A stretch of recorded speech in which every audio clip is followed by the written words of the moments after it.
2, 1, go! Oh, tires are peeling out. Ooh. 25, 30, 36, 40. Perfect for your city and off-road adventures. 50 miles per hour, buttery smooth acceleration, great off-road capabilities. We're back where it all began. This is a brand that started off the whole high-powered electric scooters for freshly charged. Andrew, what do we have here?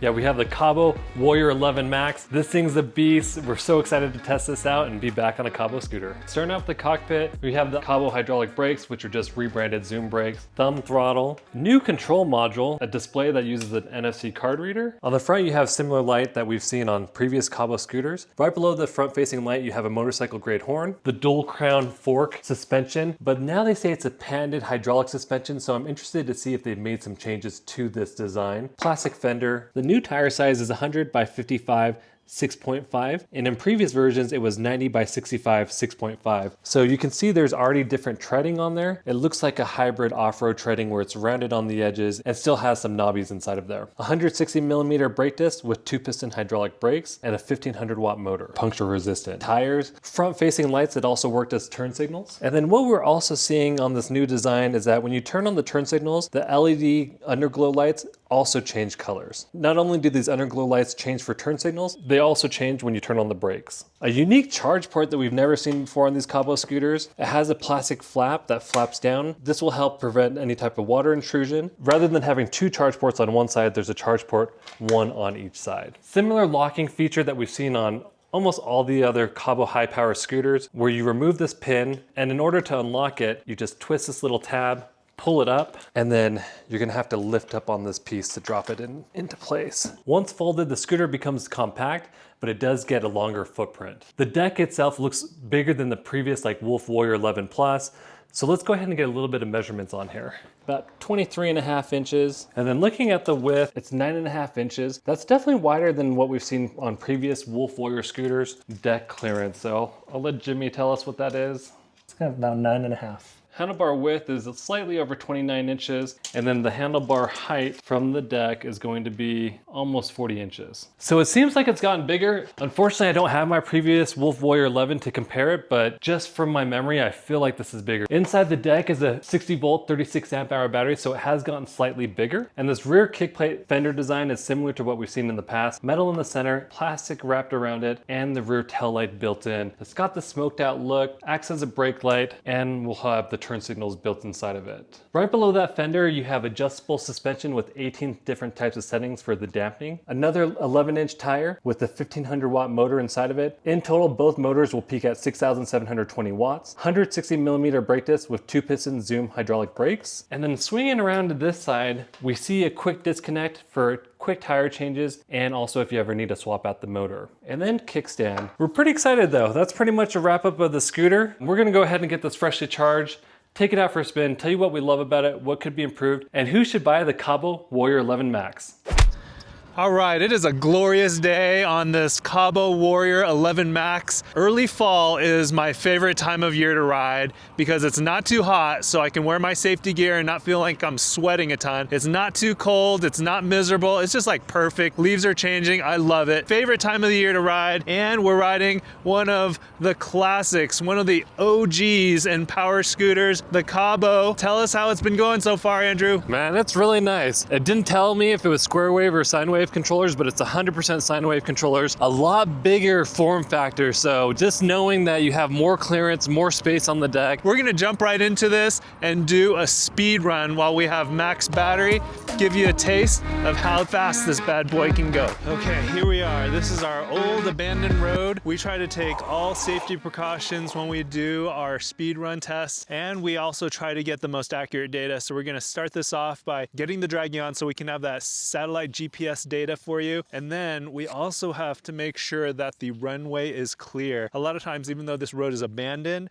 you get walkers, you get bikers, you get animals. And so we just need to make sure it's clear. And the way we do that is with a fun little toy that we have. Knox reached out to us to see if we could use their product here. Yep, looks like the coast is clear. We can use this now to look. That's probably the hardest thing for us to figure out is if it's a cyclist, we know it's probably going to be cleared pretty quickly. He's going to ride towards us. If it's it's a walker, we know we can take probably 10 minutes before he's gonna pass us. If it's a walker, then we get on our phones, start responding to your comments, and that's what we do. And by the way, thank you for all your comments. We really appreciate them. And I think we're gonna start posting some of our favorite comments. Feel free to leave something fun down below. All right, Andrew's getting his gear on. What kind of speeds can we expect?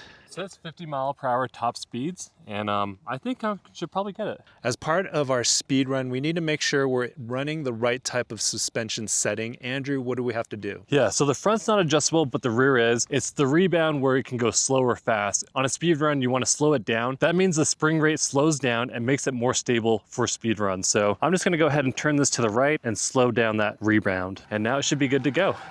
All right, Andrew was cooking. Okay, let's go over that speed data. So I was only able to hit a top speed of 49 miles per hour. It did say on the display 51.6 miles per hour, so it's about 1 to 2 miles per hour off. And what I did find was the initial acceleration was actually really good. And then once I hit like that 48, 49 miles per hour, it hit a wall, but it does feel like I could get more, but it feels like they're just trying to preserve like the battery and the controllers from not overheating.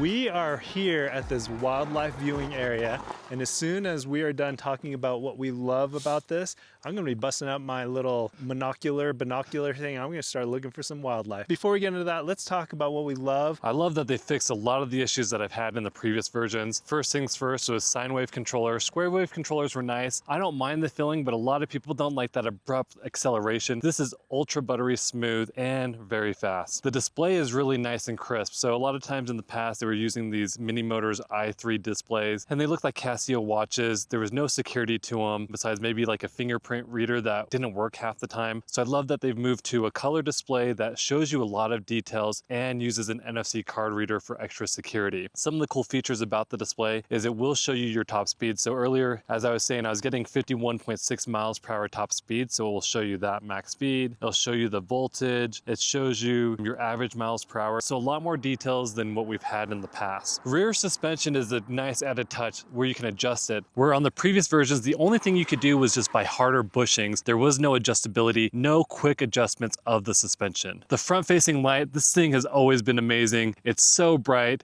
One of the best front-facing lights that we've ever found on electric scooters. Nice to have a motorcycle-grade horn because you're going to be riding this on the streets most often. And when you're around cars, you need to have something loud enough to notify them when they're not paying attention or if somebody's swerving towards your direction. The way the front dual crown forks lock into place, it's very sturdy and very rigid. So there's zero movement after you've been wrenching down on it, which is ultra nice on these hyper scooters. Some of the hyper scooters we find, they tend to have some play in the stem and it makes it feel unsafe. Kaabo increased the deck size, which makes it nicer for longer rides so you can shuffle your feet around, especially with my size 11 shoes. They've added some extra clearance to it, so when I'm going off-roading, I do enjoy that I have more clearance to make sure that the ride's as smooth as possible when doing off-roading trails. Woo! One thing Kaabo has been doing is they've been putting quick releases on their motors. It's a huge plus. On the previous versions, it was so painful to do tire changes because you had two options. One was hanging the motor from the cable and trying to do the tire change that way. The other option was feeding the wire back all the way to the controller, removing it from the controller, and then trying to reinsert it after you did the tire change. Both of them weren't great options. The change of tire is nice. On previous versions, they felt really boxy on the edges. These are a lot more rounded, so they feel great on smooth pavement and even better on off-road trails. The scooter has an IPX5 water resistance rating, and the display has an IPX7 water resistance rating. The underglow lights are now multi-purpose, so instead of just being blue all the time, they do turn blue when you're riding. When you go to stop, they'll flash, and they act as turn signals. And then another issue that you were getting on previous versions was these under LED lights would come broken upon shipping a lot, or they would break easy. They fed them through correctly. They used to get pinched when they were being fed through a very tiny hole. What they've done now is they've created a specific hole to run that low voltage cable through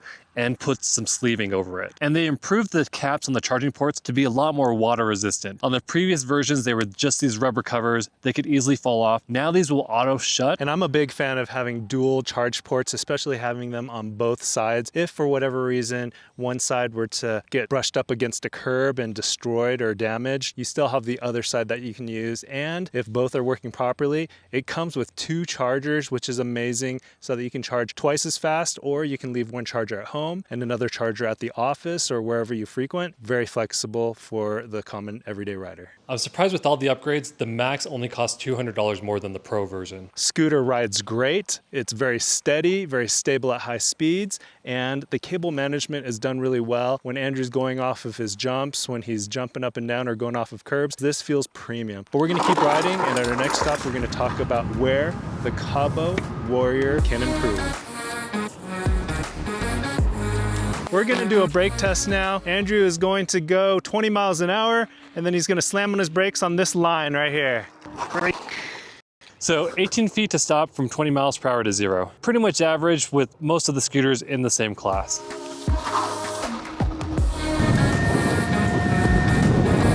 This scooter's not perfect, so let's just go ahead and just dive right into it. Big thing for me is the folding mechanism to secure it when unfolded. It's one of the best out there, but it's also one of the most complicated out there where a lot of people can make mistakes. So I feel like they could improve on this design somehow. If you don't know what you're doing and you don't have that barrel nut tightened correctly, you can end up having too much slack. If you have the barrel nut too tight, it can actually stretch the bolt. I wish there was a way for them to simplify this, but I do love it, just simply because I know how to use it. And since we're on the topic of folding and unfolding, when you fold this, you can't lock it into place, so it makes it really unwieldy to try to lift and to move around. And when it's folded, the footprint is really long. It becomes longer when you fold it, and that makes it really tough for storage because you're gonna need a pretty big space to store this big scooter. And let's talk about the lighting on this guy. I love that the front headlights are so bright. That's just something that you see with these Kaabo scooters, and I love the deck lighting, the underglow lighting, and the way that it changes with your turn signals, your stopping. But I don't like your turn signals in the back. It's behind this smoky plastic, and so you cannot see it during the day, and you can kind of see it at night. And on top of that, it has its own little intricacies. Let's say you're doing like a quick left, then a quick right turn. Well, normally when you're hitting on the left turn signal and then you go to the right turn signal, it'll cancel out the left one, right? No, it'll actually show both of them like the emergency lights are on. So I would like that if you're turning on one versus the other, it'll automatically turn the other off. But I do love that they do time out. But at the end of the day, they're kind of worthless during the day, especially because of that smoked out color. I prefer having turn signals up on your handlebars, at the end of your handlebars. That's something that we're seeing more and more often, a more visible way to see your turn signals,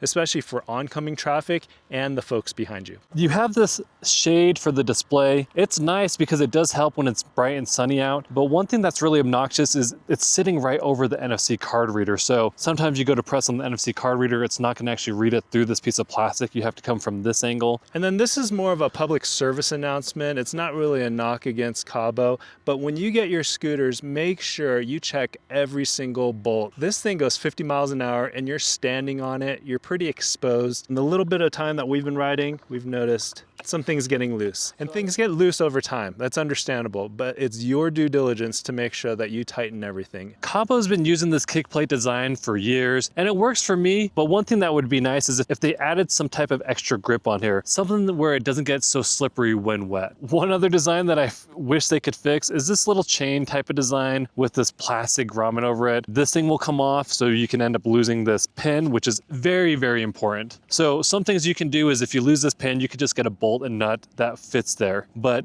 they need to fix this design because A, you'll end up breaking this chain, and B, if you don't break this chain, you'll end up losing this piece and the chain just falls off as well. So maybe even just like a little bit of a lanyard that goes around this neck part, something besides this chain that always breaks on 100% of the Kaabo scooters that I've owned with this design. One thing that I wish that Kaabo would allow us to do is maybe pay $200 to $300 more to get higher quality battery cells. Currently they're using DMEG battery cells, which are fine. As you can see, I was able to hit 50 miles per hour, top speed, no problems at all. I would like for them to let me pay $200 to get like 50S battery cells or even moly cell battery cells. I do love that Kaabo provides you with 2 chargers. The problem is each charger is only 1.75 amp output. I would have liked for them to provide at least a 5 amp charger because currently right now it's going to take you a little bit over 10 hours to charge from empty to full. If they would have provided one 5 amp charger, it would just take you a little bit under 7 hours to charge from empty to full. And then just 2 more nitpicks here from my my side. I've been following Andrew a lot, and those fenders aren't really doing much. They're there for show. Maybe they're keeping Andrew clean, but the people behind them, I mean, dust, rocks, dirt, that's getting kicked up. And that's because the fenders are so high up compared to where the tires are, where the wheels are. So those are the nitpicks that we have with this scooter. As we keep riding, we're gonna answer the question, should you get the Kaabo Warrior 11 Max? All right, Andrew, who should get this Kaabo Warrior 11 Max? It's a great choice for someone who doesn't want to go over 50 miles per hour, buttery smooth acceleration due to the sine wave controllers, great off-road capabilities because of the adjustable suspension and hybrid off-road tires, and you just have these really cool improvements that Kaabo has made to a classic that gets even better. Perfect for your city and off-road adventures. Check out our full written review at freshlycharged.com. Thanks for watching, and remember, when you guys ride, wear your safety gear.